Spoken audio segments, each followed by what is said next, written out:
11.2 का पहला क्वेश्चन है। यहां पर हमें एक समीकरण दिया गया है परवलय का। किसका समीकरण है? परवलय का। 22 का विकर्ण 12x।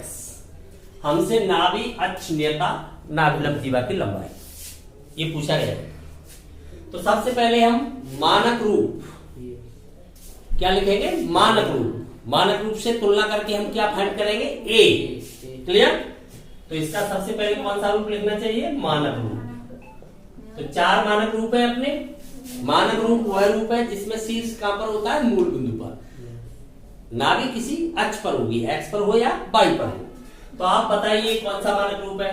22 का युगल 4ax ये मानस। क्लियर? अब देखिए 22 का के स्थान पर 22 का है, x के स्थान पर x है। तो बताइए 4a के स्थान पर कौन है? 12। तो 4a युगल 12 आ गया तुलना करने पर। मानक रूप ये रहा से तुलना करने पर। इससे तुलना कंपैरिजन कर दो। हमारा पहला उद्देश्य ये प्राप्त करना है। तो 4a युगल क्या आ गया है? 12। बता सकते हो a का मान क्या आ गया है? 3। a का मान आ गया है। तो अब आपको फोकस लिखना है। तो मानक रूप से फोकस लिखे a की वैल्यू डालें। तो नाभि फोकस f मान लेते हो आप।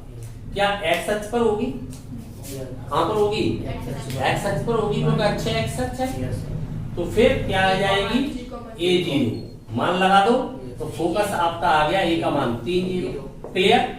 अब आपको अक्ष बताना है।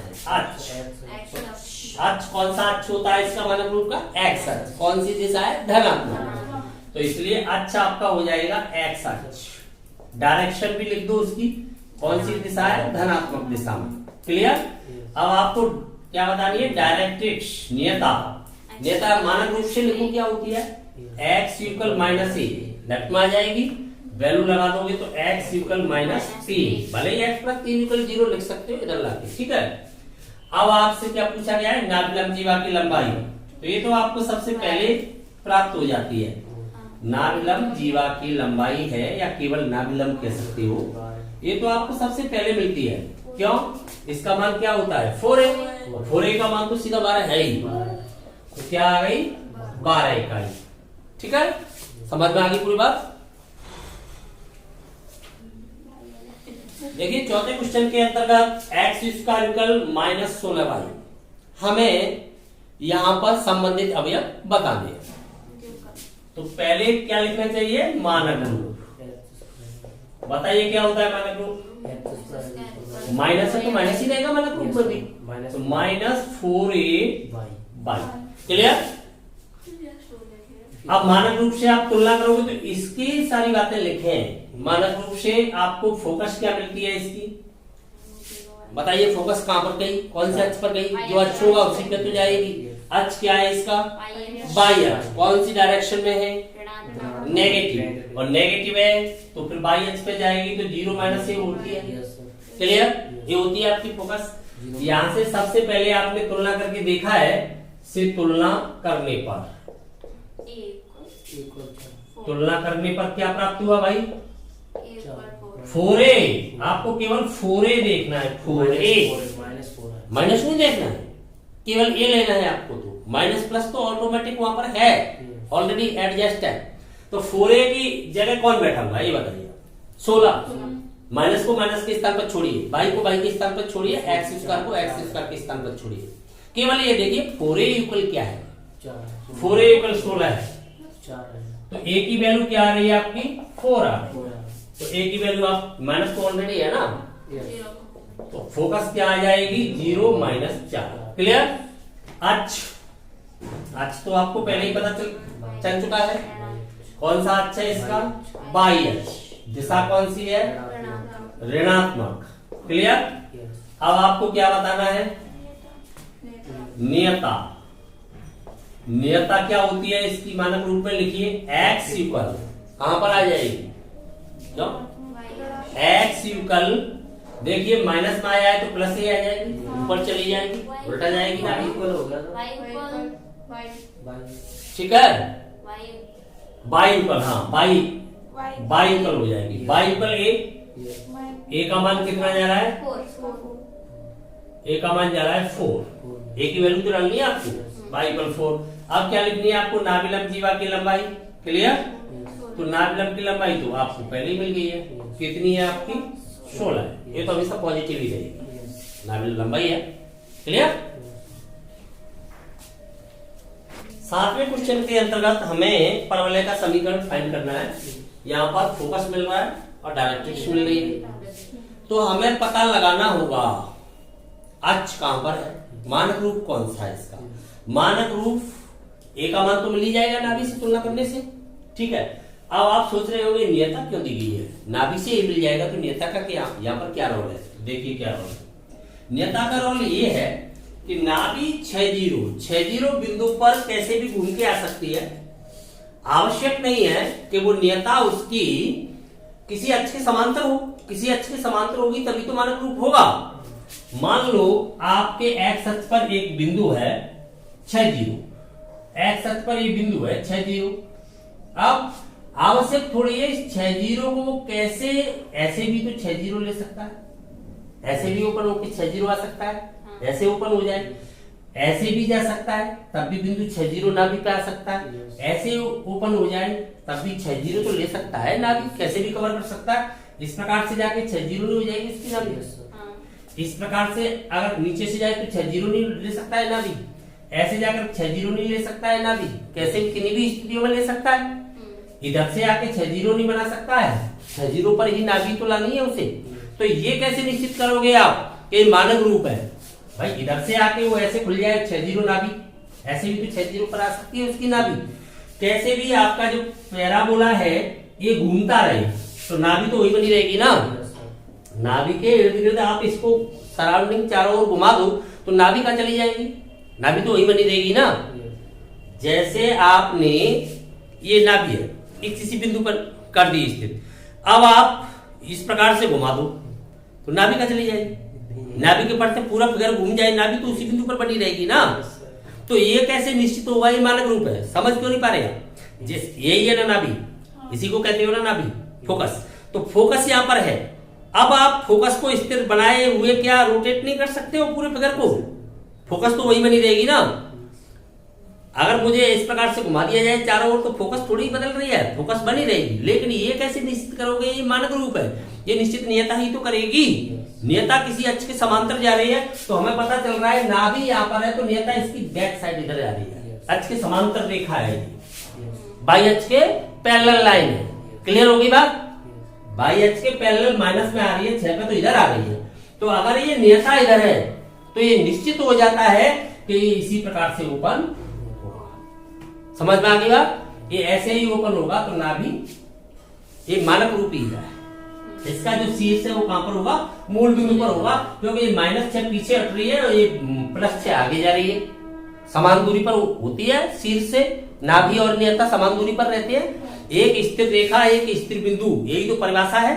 दोनों की दूरी क्या होती है, समान होती है परवलय पर स्थित किसी भी बिंदु से। और शीर्ष कहां पर स्थित है, परवलय के ऊपर स्थित है, इसलिए शीर्ष से नियता की दूरी -6 बोल रही है, -6 यानी इधर हट गई लेफ्ट में, और वो +6 बोल रही है। तो फिर कहां होनी चाहिए, नियता अक्ष के समांतर जा रही है, बाई अक्ष के समांतर रेखा है, जिसका मतलब ये शीर्ष मूल बिंदु पर पहुंच गया।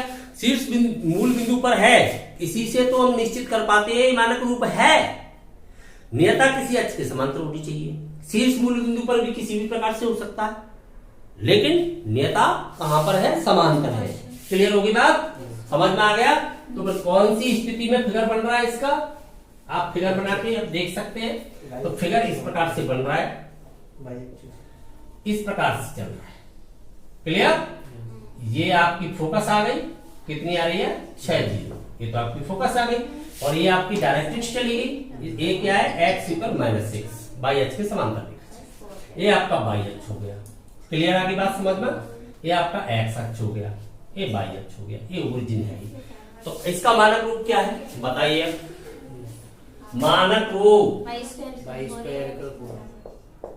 बाई स्क्वायर इक्वल 4ax, ये मानक रूप है। इसकी नाभि क्या होती है, a0, जिसका मान क्या दिया गया है 60, तुलना कर दो तो a का मान क्या मिल गया 6, कन्फर्म। अब आप सोच रहे हो नियता से क्या प्राप्त करें, यहीं से ए मिल जाएगा, नियता से भी x इक्वल माइनस ए कंपेरिजन करूंगा तो उससे भी ए मिल जाएगा, लेकिन दोनों क्यों दिए गए उसका रीजन मैंने अभी आपको समझा दिया, मानक रूप तभी लिख पाए थे जब ये निश्चित हो गया था, क्योंकि ये तो वक्र कहीं भी घूम के ना भी वही बनी रह सकती है। ठीक, तो मानक रूप सुनिश्चित किया नेता के द्वारा, ए इक्वल 6 आ गया, इसमें ए की वैल्यू लगा दो। अब इस समीकरण क्या हो जाएगा, अब इस समीकरण 22 का इक्वल 4 इंटू 6 कितना हो गया, 22 का इक्वल 24x, केवल ए का मान ही तो लगाना था, समझ में आ गया।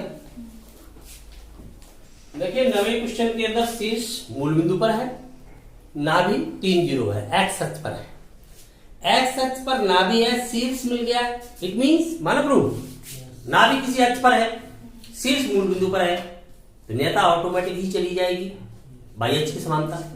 क्लियर, तो मानक रूप हो गया, अपना काम केवल इससे चल सकता है, ए प्राप्त हो रहा है, एक्स अक्ष पर है तो ए प्राप्त हो रहा है 0, परंतु ये साथ में क्यों मिल रहा है, इसलिए मिल रहा है कि इसके बिना हम मानक रूप नहीं मान सकते, क्योंकि अभी आपको बताया कि नाभि वही बनी रहेगी, वक्र चारों तरफ घूम सकता है, रोटेट कर सकता है, नाभि वही बनी रहेगी, परंतु ये शीर्ष कहां पर आ गया है, मूल बिंदु पर, अब रोटेट नहीं कर सकता, क्यों, बिंदु पर स्थित, दो बिंदु स्थिर हो गए, दो बिंदु हो गए तो आकृति कैसी हो गई है, सुनिश्चित, यूनिक, और जब तक फिगर यूनिक नहीं होगा तब तक उसका समीकरण प्राप्त ही नहीं हो सकता है, इसलिए दो शर्तें मिल रही है।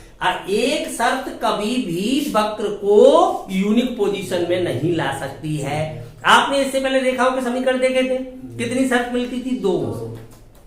इसी प्रकार से जब तक 2 शर्त नहीं होंगी तब तक वक्र यूनिक पोजीशन में नहीं होगा, इक्वेशन फाइंड नहीं कर सकते। ऐसे असंख्य परवलय हो सकते हैं जिनकी नाभि समान हो सकती है, चारों तरफ रोटेट हो जाएगा, ऐसे भी असंख्य परवलय हो सकते हैं जिनके शीर्ष समान हो सकते हैं, न तो अकेला शीर्ष न ही अकेली नाभि मानक रूप नहीं बना सकती, इसलिए ये दोनों की आवश्यकता थी। क्लियर होगी बात, तो मानक रूप हो गया, मानक रूप लिखे इसका, तो आपको पता है नाभि A0 होती है, नाभि क्या होती है, A0, शीर्ष मूल बिंदु पर होता है, तो कौन सी स्थिति में होता है, 22 का इक्वल 4ax, तो 22 का इक्वल 4ax, इसी की तो नाभि होती है A0, तो इसमें ए का मान मिल जाएगा आपको, नाभि इसकी क्या होती है, फोकस इसका होता है A0, जिसका मान आपको दिया गया है 3 0, तो इससे ए का मान आपको क्या मिल गया है, 3 लगा दीजिए इसमें, तो अभी समीकरण क्या हो जाएगा, समीकरण आपका आ जाएगा 22 का 4 इंटू 3x, तो समीकरण प्राप्त हुआ 22 का इक्वल 12x। कन्फर्म, ये मूल बिंदु ने क्या किया, मानक रूप लिखा। या क्वेश्चन नंबर 11 के अंतर्गत शीर्ष 0 0 दिया गया है, बिंदु 2 3 से गुजर रहा है, आपका वक्र अक्ष भी दिया गया है, एक्स अक्ष की अनुदिश है, ये नहीं बताया गया कि ऋणात्मक दिशा में है या धनात्मक दिशा में, नहीं बताया गया, क्यों नहीं बताया गया, हो सकता है हमें पता चल जाए। तो देखिए शीर्ष 0 0 है तो ये निश्चित नहीं कर सकते कि मानक रूप ही है, जब तक यूनिक पोजीशन नहीं है, शीर्ष 0 0 वाले तो असंख्य हो सकते हैं, परंतु साथ में एक बिंदु भी दिया है कि 2 3 से गुजर रहा है वो। अच्छा, फिर ये बात क्यों कही है अच्छी वाली, बिंदु 2 3 से गुजर रहा है, शीर्ष 0 0 है, तो ऐसे भी तो हो सकता है, ध्यान से समझना, ये शीर्ष 0 0 हो जाए और बिंदु 2 3 से चला जाए, 2 3 यहां पर आ जाएगा, 2 3 करीब बिंदु मान लो परवलय इस प्रकार से चला जाए आपका, ऐसे ऐसे जा सकता है, और ऐसे जाकर के बिंदु 2 3 आ सकता है, परवलय गुजर सकता है, हो सकता है कि नहीं हो सकता है, तो आज तो भाई हो गया, इस वक्त हो गया भाई, तो बिंदु 2 3 से भी जा रहा है।